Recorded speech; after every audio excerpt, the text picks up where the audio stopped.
नमस्कार विद्यार्थी मित्रांनो, या व्हिडिओमध्ये आपण ॲमेझॉन नदीविषयीची संपूर्ण माहिती जाणून घेणार आहोत। व्हिडिओ आवडला तर व्हिडिओला नक्की लाईक करा, चॅनलला सबस्क्राइब करा आणि ज्यांनी सबस्क्राइब केलेला आहे त्यांचे खूप खूप धन्यवाद।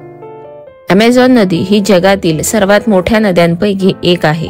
या नदीचा प्रवाह मुख्यतः दक्षिण अमेरिकेतील ब्राझील देशात आहे। ही नदी पर्जन्य प्रदेशातून वाहते आणि तिचे पात्र खूपच विशाल आहे। ॲमेझॉन नदीचा प्रवाह आणि जलप्रवाह इतका मोठा आहे की ती दर सेकंदाला लाखो लिटर पाणी समुद्रात सोडते। ॲमेझॉन नदीचा उगम पेरू देशातील अँडीज पर्वतरांगांमध्ये नेवाडो मिस्मी नावाच्या डोंगराजवळ होतो। सुरुवातीला ही नदी ॲप्रीमॅक नावाने ओळखली जाते आणि त्यानंतर इतर उपनद्यांसोबत मिळून ॲमेझॉन नदी तयार होते। पेरू, कोलंबिया आणि ब्राझील या देशातून तिचा प्रवास होतो। ॲमेझॉन नदी अंदाजे 7000 किलोमीटर लांब आहे। काही अभ्यासकांच्या मते ही नाईल नदीपेक्षाही लांब असून ती जगातील सर्वात लांब नदी ठरते। तिचे पात्र अत्यंत विशाल आहे। पावसाळ्यात ही नदी अनेक किलोमीटर पर्यंत पसरते आणि संपूर्ण अरण्य जलमय करते। ॲमेझॉन नदीच्या परिसरात असलेले ॲमेझॉन रेन फॉरेस्ट म्हणजे पृथ्वीवरील सर्वात मोठे पर्जन्य अरण्य आहे। हे जंगल जगाचे फुफ्फुसे म्हणून ओळखले जाते कारण हे मोठ्या प्रमाणावर ऑक्सिजन तयार करते।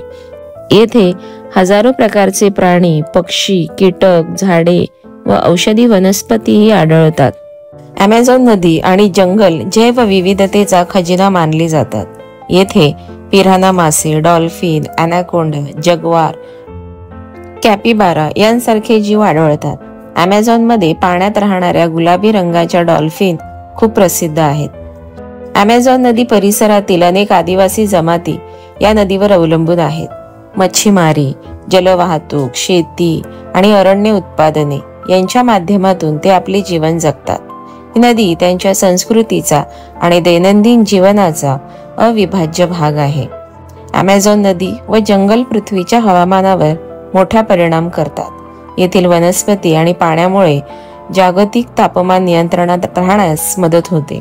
अलीकडच्या काळात जंगलतोड, खाणकाम आणि प्रदूषण यामुळे ॲमेझॉन नदीच्या परिसंस्थेवर धोका निर्माण झाला आहे। ॲमेझॉन नदी ही केवळ एक नदी नाही, तर ती संपूर्ण दक्षिण अमेरिकेच्या जीवनरेषेसारखी आहे। तिचे जल, अरण्य, जैवविविधता, संस्कृती हे पृथ्वीवरील जीवन टिकवण्यासाठी अत्यंत महत्त्वाचे घटक आहेत।